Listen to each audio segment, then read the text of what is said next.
Сайн байцгаана уу хүүхдүүдээ. Хүн орчин хичээл эхлэхэд бэлэн боллоо. Хичээл хийхэд бүгдээрээ сурах бичиг, хичээлийн дэвтэр, үзгээ бэлдээрэй. Өнөөдрийн хичээлээр орон нутгийн хүмүүсийн хөдөлмөр сэдвийн дор ярилцсанаа. Орон нутгийн хүмүүсийн хөдөлмөр ярихаар бид нарт ажил мэргэжил, хүмүүсийн хийж байгаа ажил санаанд орох бах. Тэгвэл бүгдээрээ сурах бичгийнхээ 72 дугаар хуудсыг гаргаад эхний зургийг ажиглая. За, сурах бичгийн зураг дээр олон янзын ажил мэргэжил байна. Хин юу хийж байгааг бүгдээрээ ажиглаад дотроо тунгаан бодъё. Эдгээр хүмүүс ямар онцлогтой ажил хийж байна вэ гэдгийг сайтар ажиглаарай. За, эхний зураг маань цагдаа байж байна. Цагдаа дотроо замын цагдаа байж. Замын цагдаа маань ямар ажил хийдэг вэ гэхээр замын хөдөлгөөнийг зохицуулдаг, тийм үү? За, дараагийн зураг маань эмч байж байна. Эмч маань бидний эрүүл мэндийн төлөө ажилладаг. Эмч маань дотроо олон янз байдаг. Нүдний эмч, шүдний эмч, хүүхдийн эмч, мэс заслын эмч гэх мэт олон янз байдаг. Дараагийн зураг маань уур хачин байж байна. Уур хачин маань байгалийн баялагийг олборлдог. За, гал сөнөөгч маань аюулгүй байдлын төлөө ажилладаг. Дараагийн зургийг ажиглая. Малчин байна. Малчит маань мал аж ахуйг эрхэлж баялаг бүтээдэг. За, энэ зургийг ажиглая. Хүнсний ногоо жимсхэн үр тариаг тариалдаг хүнийг тариачин гэж бид нэрлэдэг. Сурах бичгийн 72 дугаар хуудасны зургийг бүгдээрээ ажиглалаа. Багш нь самбарт Монгол орны газрын зургийг байрлуулсан байна. Газрын зургийг ажиглах юм бол аймаг болгоныг өөр өнгөөр дүрсэлжээ. Одоо тэгвэл бүгдээрээ ямар аймагт ямар ажил илүү хөгжсөн байдгийг ярилцъя. За, энэ зургийг ажиглая хүүхдүүдээ. Энэ зурагт юу дүрсэлсэн байна вэ? Мэдээж энд уул уурхайн ажлыг дүрсэлжээ. Тэгвэл манай Монгол орны газрын зурагт маань байгаа эдгээр аймагуудаас аль аймагт илүү уул уурхай маань хөгжсөн байдгийн болоо. Мэдээж Орхон аймаг, Өмнө Говь аймагт уул уурхай маань илүү хөгжсөн байдаг. За, энэ зургийг ажиглая. Газар тариаланг дүрсэлжээ. Манай Монгол оронд газар тариалал эрхэлдэг олон аймаг байдаг. Жишээлбэл Сэлэнг аймгийг багшин дурдъя. За, энэ зургийг ажиглая. Энэ зурагт юу дүрсэлсэн байна вэ? Мэдээж бидний хүнсэндээ хэрэгэлдэг чацарган байна, тийм үү? Тэгвэл манай Монгол оронд чацарган тариалдаг олон аймаг байдаг. Жишээлбэл Увс аймаг.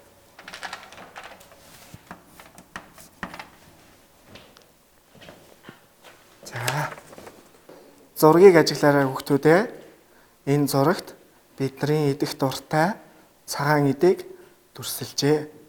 Манай Монгол оронд цагаан идээг боловсруулдаг олон аймаг байдаг. Эндээс багш нь жишээлбэл Архангайг жишээ татж авлаа. Самбарт анхаарлаа хандуулаарай хүүхдүүдээ. Эдгээр зургийг хараад бид нар юуг ойлгож авах боломжтой вэ? Мэдээж орон нутгийн онцлогоос хамаарч бид нар олон төрлийн ажлыг хийдэг байна гэж дүгнж болохоор байгаамаа. Тэгвэл манай Монгол орн маань 4 улиралтай, эрс дэр суур амьсгалтай, жилийн 4 улирал маань ямар улирал байдаг вэ хүүхдүүдээ?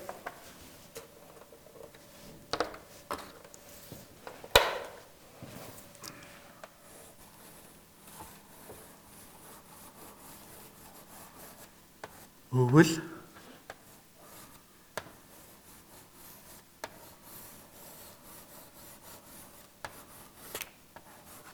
хавар,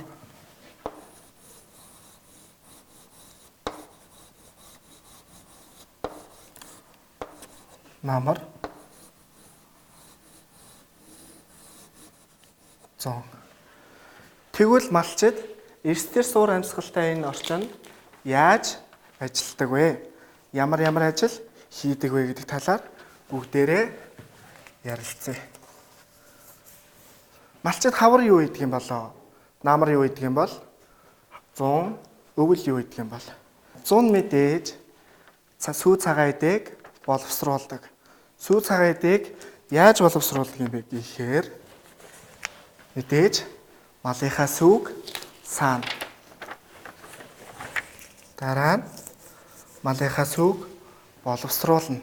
Боловсруулж гарсан сүү цагаан эдэгээ ааруул болгоно. Зөвхөн малчид маань зөвхөн ааруул хийдэггүй. Ааруул, тараг, сүү, ноос, ноолур гэх малаас авч болох бүх ашиг шимийг гаргадаг тийм үү. За тэгвэл намар малчид маань юу гэдэг юм бол? Мэдээж өвөлдөө бэлдэн малынхаа өвс тэжээлийг хурааж авдаг. Малчид маань өвөл юу гэдэг юм болоо? Өвлийг үнтэй давж хаврыг ухахын тулд дулаан өвөлжөө бэлддэг. Хавар нь мал төлдөг. Малчдын ажил маань жилийн 4 улирлаас шалтгаалаад өөр байдаг юм байна. Намар нь өвс тэжээлээ бэлддэг юм байна. Зун нь цагаан эдэгээ боловсруулдаг юм байна. Өвөл нь хавартаа бэлддэг юм байна. Хавар нь мал төлдөг юм байна. Хүүхдүүдээ бид нар ямар ажил хийж болох вэ? Гэрээхэндээ тусалдаг.